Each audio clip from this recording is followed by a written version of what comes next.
मित्रों पहले ध्यान से पढ़ना है, फिर आंसर क्लिक करना है। निम्नलिखित में से कौन विकास का सिद्धांत नहीं है? Which of the following is not a principle of development when we talk about development and also his principles.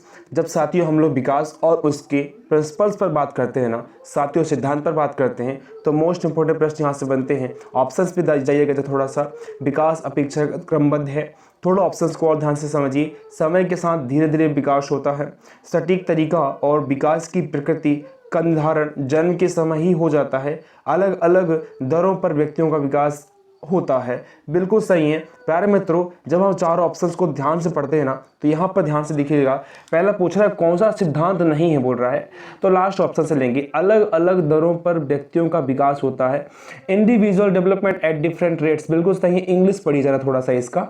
जब आप बाल विकास के उत्तर कर रहे हो तो आपको इंग्लिश के ऑप्शंस पढ़ना बहुत ज़्यादा जरूरी है। इसका मतलब क्या कह रहा है कि अलग अलग दरों पर व्यक्तियों का विकास भी अलग अलग होता है। बिल्कुल सही है। सटीक तरीका और विकास की प्रकृति का निर्धारण जन्म के समय ही हो जाता है। विकास की प्रक्रिया का निर्धारण exact course and nature of development is determined at the time of the birth. क्या सही हो सकता है? समय के साथ धीरे धीरे विकास होता है। ये तो बिल्कुल सही है, ये तो बिल्कुल सही प्यारे मित्रों। विकास अपेक्षाकृत क्रमबद्ध होता है। बिल्कुल सही प्यारे मित्रों। विकास अपेक्षाकृत मतलब किससे अपेक्षा कर रहा है? वृद्धि से प्यारे मित्रों। वृद्धि से अपेक्षा हो रही है किसकी? विकास की। तो वृद्धि की अपेक्षा विकास जो होता है ना क्रमबद्ध होता है, ना कि ये नहीं कि आप बिना क्रम के कुछ भी हो जाए। तो यहाँ पर ऑब्वियस सी बात है, आपका जो है जन्म से ही आप किसी बच्चे की विकास की प्रक्रिया को या समय का निर्धारण आप नहीं कर सकते, ये आप ध्यान रखेंगे। क्लियर है प्यारे मित्रों? तो आपका फर्स्ट क्वेश्चन का आंसर आप लोग क्लिक कर लेंगे ऑप्शन नंबर सी इस प्रकार से। तो हम इस प्रकार से ऑप्शंस को क्या करते हैं प्यारे मित्रों? डिलीट करके सही आंसर तक पहुंचते हैं। आप भी ये तरीका आजमाएंगे। सेकेंड क्वेश्चन पे लेके चलूंगा आप लोगों को प्यारे मित्रों में। मोबाइल स्क्रीन पर दिख पा रहे हैं अपने आप लोग सेकंड क्वेश्चन। ध्यान से पढ़िए प्रश्न को पहले तो आप लोग। निम्नलिखित में से कौन प्रगतिशील शिक्षा की अवधारणा के लिए केंद्रीय है? मतलब आपसे पूछ रहा है ऐसा कौन सा ऑप्शन है जो प्रगतिशील शिक्षा की अवधारणा के लिए डिटरमाइंड है। Which of the following is central to the concept of progressive education. Progressive education की बात कर रहे हैं। हर बच्चे की क्षमता और क्षमता में विश्वास, मानक निर्देश और मूल्यांकन, बाह्य प्रेरणा और समान मूल्यांकन पैरामीटर, पाठ पुस्तक केंद्रित शिक्षा। पाठ पुस्तक केंद्रित शिक्षा तो बिल्कुल भी नहीं प्यारे मित्रों। क्या हम केवल और केवल पाठ पुस्तक पर आधारित शिक्षा दें क्या बच्चों को? बिल्कुल नहीं। बाह्य प्रेरणा और समान मूल्यांकन पैरामीटर, क्या बाह्य प्रेरणा बस आवश्यक है? क्या बच्चे के अंदर की आंतरिक प्रेरणा आवश्यक नहीं है क्या? मानक निर्देश और मूल्यांकन, जब हम मानक निर्देश मूल्यांकन की बात करते हैं, स्टैंडर्डाइज चीजें बात करते हैं, तो ऑब्वियसली बात गलत हो जाता है ये। हर बच्चे की क्षमता और क्षमता में विश्वास, belief the capability and potential of every child. बिल्कुल सही प्यारे मित्रों। आपका ऑप्शन नंबर ए सही हो जाएगा यहाँ पर। क्यों हो जाएगा? क्योंकि एज अ टीचर आप एक शिक्षक के रूप में हर बच्चे के अंदर क्या क्षमता है उस क्षमता के आपको पता होना चाहिए, और साथ साथ में उस क्षमता पर आपको विश्वास भी होना चाहिए। यही प्रगतिशील शिक्षा है। क्लियर है प्यारे मित्रों? यदि वीडियो पसंद आ रही है तो शेयर अवश्य कर दें प्यारे मित्रों। नेक्स्ट क्वेश्चन पे लेकर चलूंगा माय डियर फ्रेंड। एक समावेशी शिक्षा में सहकारी शिक्षण और सहकर्मी शिक्षण। प्यारे मित्रों यहाँ पर कुछ चीजें नोट कराऊंगा, आप लोग नोट करेंगे मेरे साथ में। Cooperative learning and peer tutoring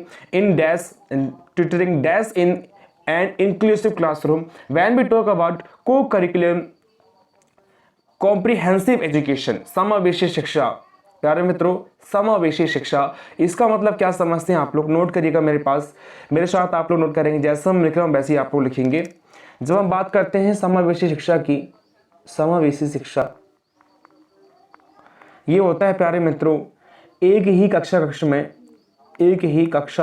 कक्ष में सभी बच्चों को क्या प्यारे मित्रों? सभी बच्चों को शिक्षा देना, चाहे वह बच्चा किसी भी पारिवारिक स्तर का हो, किसी भी धार्मिक स्तर का हो, किसी भी सामाजिक स्तर का हो, किसी भी मानसिक स्तर का हो, किसी भी बुद्धि स्तर का हो, आप किसी भी प्रकार से उनके साथ भेदभाव नहीं करेंगे। यही समावेशी शिक्षा है, इंक्लूसिव एजुकेशन है। क्या है प्यारे मित्रों? Inclusive education. स्क्रीनशॉट ले लेंगे आप लोग, ले लिए। चलिए अब प्रश्न पर वापिस आता हूं। एक समावेशी कक्षा में सहकारी शिक्षण और सहकर्मी शिक्षण डैश है। सहकारी मतलब क्या? सहकारी और सहकर्मी, सहकारी मतलब साथ साथ में, सहकर्मी मतलब एक साथ कार्य करना। सक्रिय रूप से हतोत्साहित किया जाना चाहिए। क्या ये जो शब्द है ना प्यारे मित्रों, हतोत्साहित, ये ध्यान रखना एक नेगेटिव वर्ड है, आप इसे कट ही कर देंगे पहली बार में। कभी कभी इस्तेमाल किया जाना चाहिए। क्या सहकारी और सहकर्मी यदि हम कभी कभी इस्तेमाल करेंगे तो क्या अफेक्टिव लर्निंग होगी? नहीं। उपयोग नहीं किया जाना चाहिए, बिल्कुल नहीं। सक्रिय रूप से बढ़ावा दिया जाना चाहिए, बिल्कुल सही है प्यारे मित्रों। ये जो ऑप्शन है ना, ये किसको बात कर रहा है? स्वतंत्रता की बात कर रहा है। और हमारी क्लास जो है, जब समावेशी शिक्षा की बात करते हैं तो स्वतंत्रता बहुत ज़्यादा ज़रूरी है बच्चे की। यदि बच्चे स्वतंत्र रहेंगे तो प्रभावी अधिगम होगा। ठीक है, चलिए स्क्रीनशॉट ले लेंगे आप लोग। नेक्स्ट क्वेश्चन पे लेके चलूंगा आप लोगों को मैं। क्वेश्चन नंबर 4 आप लोगों वाले स्क्रीन पर देख पा रहे हैं। किसी समस्या के मूल और विभिन्न समाधानों के साथ आने की क्षमता एक प्राथमिक विशेषता है। क्या बोल रहे हैं प्यारे मित्रों? जब हम इस प्रश्न की बात करते हैं ना दोस्तों, किसी समस्या, कोई भी समस्या प्रॉब्लम आपके पास के मूल मतलब जड़ और भिन्न समाधानों मतलब उससे संबंधित जितने भी सॉल्यूशंस हैं उसके साथ आने की क्षमता एक प्राथमिक विशेषता है। किसकी? The ability to come up with original and divergent solution to a problem is a primary characteristic of. When we talk about problem solution मतलब समस्या समाधान की हम बात करते हैं तो उससे संबंधित जो मूल हैं और उसके भिन्न समाधान हैं उनको ढूंढना और ढूंढकर उनकी ढूंढने की क्षमता होना, ये क्या है? ये बाधित बच्चे, इम्पेयर्ड चिल्ड्रन, रचनात्मक बच्चे, किसकी विशेषता है बोल रहे हैं? सीखने की अक्षमताओं वाले बच्चे, अहम केंद्रित बच्चे। मतलब क्या? किसी समस्या के मूल और भिन्न समाधानों के साथ आने की क्षमता। प्रश्न को एक बार और पढ़िए, समझ में आ जाए तब उत्तर करेंगे। कोई भी समस्या है उसके मूल और भिन्न समाधानों के साथ आने की क्षमता एक प्राथमिक विशेषता है। मतलब ऐसे कौन से बच्चे हैं जिनमें ये क्या होता है, कोई भी समस्या समाधान के मूल और भिन्न समाधानों के साथ आने की क्षमता उनके अंदर होती है। तो क्या होंगे प्यारे मित्रों? वो ऑब्वियस सी बात है, कोई भी समस्या आप देंगे बच्चों को तो बच्चे यदि उस समस्या के मूल तक चले जाते हैं और उससे संबंधित क्षमताओं या फिर समाधानों को ढूंढ लेते हैं तो वो ऐसे कौन से बच्चे होंगे? बाधित बच्चे होंगे क्या? नहीं। सीखने की क्षमता वाले बच्चे होंगे क्या? नहीं। अहम केंद्रित बच्चे होंगे क्या? नहीं। रचनात्मक बच्चे, बिल्कुल सही हैं। Creative children. मतलब प्रश्न थोड़ा सा क्या होता है प्यारे मित्रों, घुमावदार होता है। उस प्रश्न को हमें क्या करना है, 2 बार 3 बार पढ़ना है, समझना है, उसके बाद उत्तर क्लिक करना है। ठीक है, स्क्रीनशॉट ले लेंगे आप लोग। तो यहाँ पर क्रिएटिव थिंकिंग आ गया है, देख लीजिए आप लोग। जब हम बात करते हैं ना प्यारे मित्रों सृजनात्मक चिंतन की, सृजनात्मक चिंतन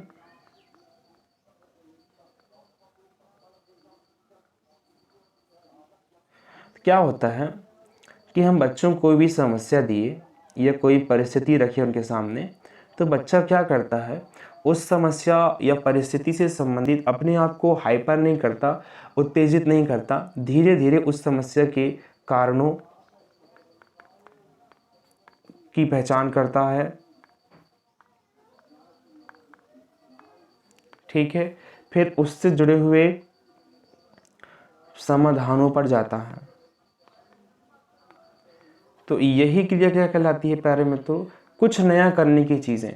सृजनात्मक चिंतन मतलब कुछ नया करना, क्रिएटिव करना। ठीक है, सृजनात्मक चिंतन कहलाता है। स्क्रीनशॉट ले लेंगे आप लोग। नेक्स्ट क्वेश्चन पे लेके चलूंगा आप लोगों को मैं। क्वेश्चन नंबर 5 अपने मोबाइल स्क्रीन पर देख पा रहे हैं आप लोग। निम्नलिखित में से कौन सी सीखने की सार्थक सुविधा का परिणाम नहीं है? सार्थक सुविधा, सीखने की सार्थक सुविधा। Which of the following does not result in meaningful facilitation of learning? When we talk about सार्थक सुविधा मतलब facilitation, तो यहाँ पर सार्थक, सीखने की सार्थक सुविधा का परिणाम नहीं है। यदि हम सीखने के लिए बच्चों को कुछ मीनिंगफुल फैसिलेशन देते हैं, सार्थक सुविधा देते हैं, तो उसका परिणाम क्या नहीं हो सकता, क्या नहीं निकल सकता? दोहराव और याद को बढ़ावा देना। क्या हम सार्थक सुविधा दे रहे हैं तो दोहराव को बढ़ावा दे रहे हैं? बताइए।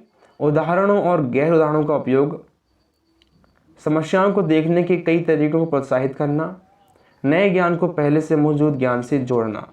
प्यारे मित्रों, जब हम बात करते हैं when we talk about meaningful facilitation, बच्चों को सार्थक सुविधा देते हैं। अब यहाँ समझना, मान लो हम बच्चों को क्या पढ़ा रहे हैं, बच्चों को यदि हम शरीर के अंग पढ़ा रहे हैं, बॉडी पार्ट्स पढ़ा रहे हैं, ठीक है, तो हम क्या करते हैं, एक चार्ट लेके आते हैं, बॉडी चार्ट। अब बॉडी चार्ट से क्या होता है प्यारे मित्रों, बच्चे देख पाते हैं और अपने अंगों को ढूंढ पाते हैं, इवन जो हमारे आंतरिक अंग हैं उनको भी देख पाते हैं। तो हमने क्या किया, बच्चों को बॉडी पार्ट सिखाने के लिए हमने उनके लिए एक सार्थक सुविधा दिया, मीनिंगफुल फैसिलिटेशन दिया।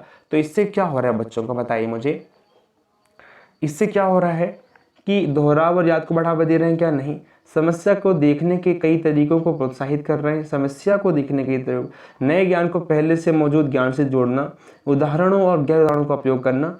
यहाँ पर प्यारे मित्रों हम ज़्यादातर नए ज्ञान को पहले ज्ञान से जोड़ने पर मौजूद जोड़ पा रहे हैं। ज़्यादा इम्पोर्टेंट ये लग रहा है क्योंकि बच्चा पहले से जान रहा था, उसको और अच्छे से नए ज्ञान को सिखाने के लिए हमने सार्थक सुविधा प्रदान किया। तो यही आपका क्या है प्यारे मित्रों, सीखने के लिए सार्थक सुविधा, मीनिंगफुल फैसिलिटेशन कहलाता है। ठीक है, चलिए नेक्स्ट क्वेश्चन पे लेकर चलूँ। क्वेश्चन नंबर 6 अपने मोबाइल स्क्रीन पर देख पा रहे हैं आप लोग। 1 मिनट। प्राथमिक कक्षा में एक शिक्षक चाहिए, क्या बोल रहे हैं, in a primary classroom a teacher should, मतलब प्राथमिक कक्षा का शिक्षक कैसा होना चाहिए प्यारे मित्रों, केवल गैर उदाहरण दे, मतलब गिव ओनली नॉन एग्जाम्पल।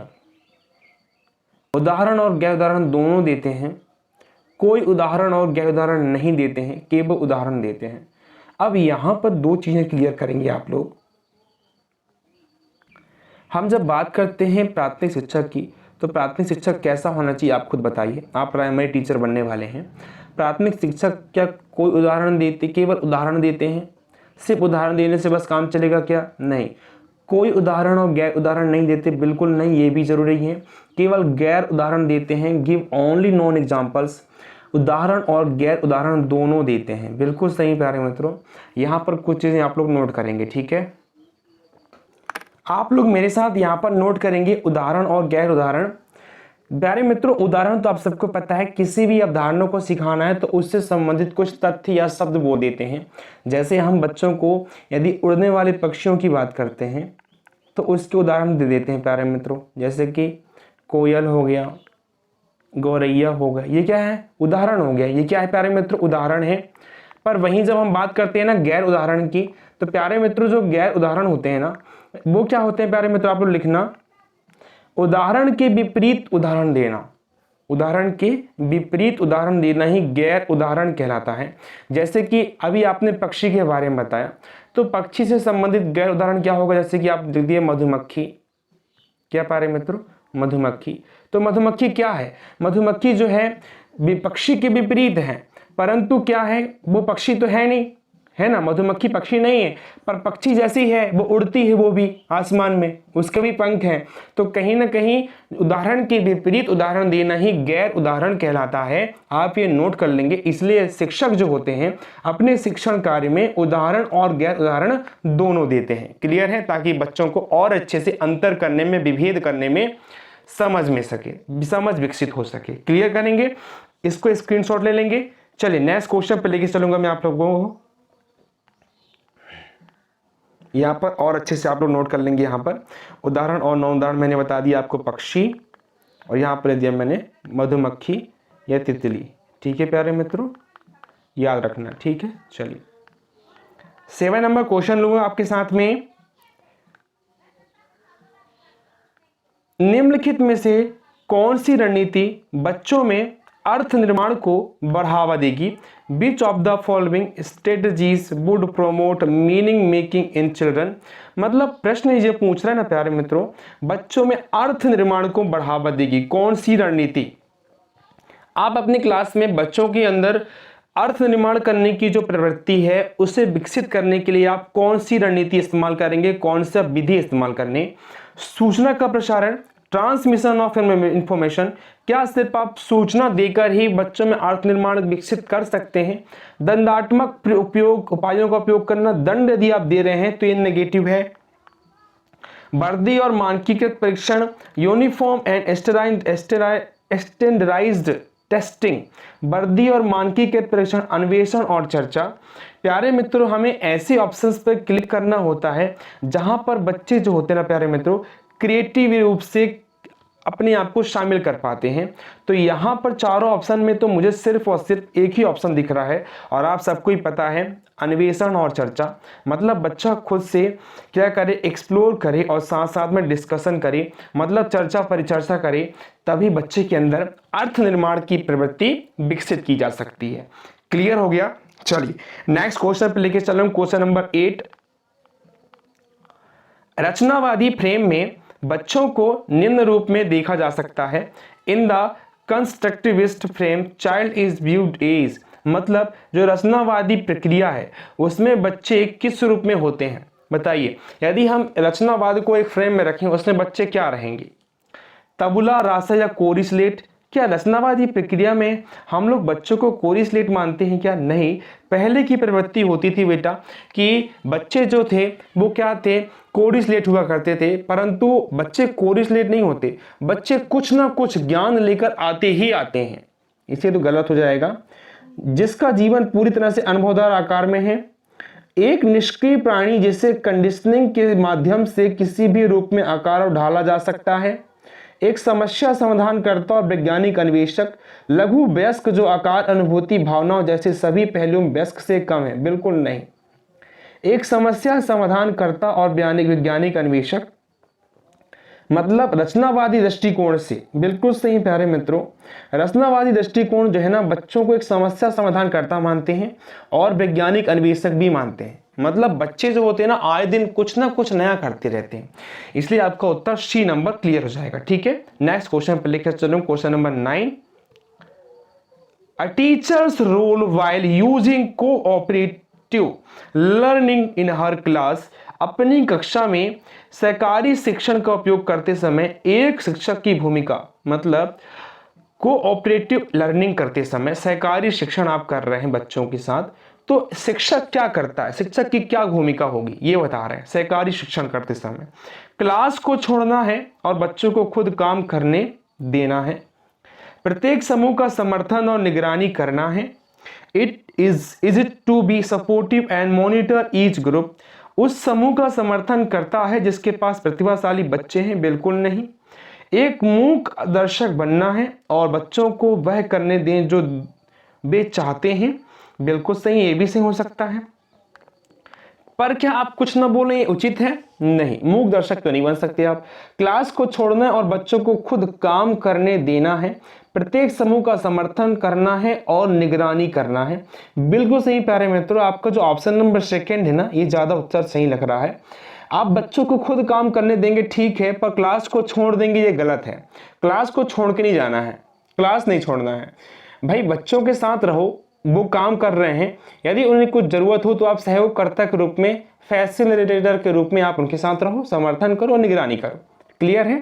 ठीक इस तरह से क्वेश्चन नंबर 10 पे लेके चलूंगा आप लोगों को। लेव वाइगोत्स्की से पूछा हुआ प्रश्न आ गया आप सबके साथ फिर से। लेव वाइगोत्स्की के अनुसार मूल मानसिक क्षमताएं मुख्य रूप से उच्च संज्ञानात्मक प्रक्रियाओं में बदल जाती हैं। प्यारे मित्रों, प्रश्न को ध्यान से पढ़िए एक बार जरा। लेव वाइगोत्स्की कहते हैं कि जो हमारी मूल मानसिक क्षमताएं होती हैं, मतलब जन्मजात क्षमताएं होती हैं, या जो हमारी मानसिक स्तर होता है, वो मुख्य रूप से उच्च संज्ञानात्मक प्रक्रियाओं में, मतलब बच्चा जब अच्छे से संज्ञानात्मक प्रक्रिया में शामिल होता है तो जो हमारी मूल मानसिक क्षमताएं हैं वो किस में बदल जाती हैं, मतलब किस संपर्क से, कौन सी क्रिया के बाद हमारी जो मूल मानसिक क्षमताएं हैं वो उच्च संज्ञानात्मक प्रक्रिया में बदल जाती हैं। According to Lev Vygotsky, basic mental capacities are transform into higher cognitive process primarily through, किसके द्वारा, मतलब ऐसी कौन सी अभिक्रिया होती है जिसके द्वारा जो हमारी मानसिक क्षमताएं होती हैं वो उच्च संज्ञानात्मक प्रक्रिया में बदल जाती हैं। प्यारे मित्रों, वाइगोत्स्की साहब आपको पता है सामाजिक सांस्कृतिक अधिगम सिद्धांत दिया है इन्होंने। सामाजिक संपर्क से, उत्तेजना प्रक्रिया संघ से, अनुकूलन और संगठन से, पुरस्कार और सजा से, बिल्कुल नहीं प्यारे मित्रों, एक एक करके समझिए। पुरस्कार की जब बात करते हैं तो हम ध्यान रखेंगे ब्रूनर साहब का कथन। ब्रूनर साहब ने मॉडल थ्योरी दिया है। अनुकूलन और संगठन, तो ये ऐसी प्रक्रिया हैं जैसे कि आपके उत्तेजना, ये सब संज्ञानवादी सिद्धांत के हैं, ये संज्ञानवादी, क्लियर है। पर यहाँ पे सामाजिक संपर्क दिया है ना, वाइगोत्स्की साहब को ही प्यारे मित्रों कहते हैं, आप लोग नोट करेंगे, वाइगोत्स्की साहब को ही सामाजिक सांस्कृतिक अधिगम कर्ता कहते हैं, लेव वाइगोत्स्की साहब। और आप सबको पता है कि इन्होंने जेडपीडी दिया है और स्केप फोल्डिंग भी दिया है, दोनों चीज़ों की पीडीएफ पहले से बनी हुई है, आप लोग जाके देख लेंगे। ठीक है प्यारे मित्रों, नेक्स्ट क्वेश्चन पे लेकर चलूंगा मैं, सेकेंड लास्ट प्रश्न रहेगा, थोड़े कम प्रश्न लूंगा मैं आपके साथ में। मूर्त संक्रियात्मक, प्यारे मित्र आप नोट करेंगे, मूर्त संक्रियात्मक चरण की प्रमुख उपलब्धियों में से एक है, आप सबको पता है, जीन पियाजे साहब की जो संज्ञानात्मक सिद्धांत था, है ना, उसमें आप सबको पता है ना, 4 स्टेप है, पूर्व संवेदी प्रेरक अवस्था, पूर्व क्रियात्मक अवस्था, मूर्त क्रियात्मक अवस्था और औपचारिक क्रियात्मक अवस्था, है ना। उसमें से मूर्त संक्रियात्मक अवस्था से प्रश्न पूछा हुआ है। संरक्षण करने की क्षमता, हाइपोथेटिक डिडक्टिव रीजनिंग, माध्यमिक परिपत्र प्रतिक्रियाएं, जीववादी चिंतन। प्यारे मित्रों, ये तो प्रश्न मैंने पहले ही आप सबको बताया हुआ है। संरक्षण मतलब ये 2 चीजें मैंने बताई थी आप सबको पुरानी वीडियो में। संरक्षण मतलब बच्चा क्या करता है, कंजर्व मतलब हर चीज को वो मानता है ना। ठीक है, चलिए नेक्स्ट क्वेश्चन पर लेकर चलूंगा मैं, क्वेश्चन नंबर लास्ट, आप मोबाइल स्क्रीन पर देख पा रहे हैं।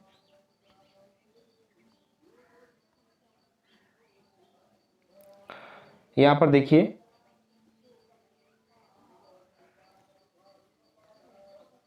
बच्चों के अनुकूलन के लिए निम्नलिखित में से कौन सा चरण होना चाहिए।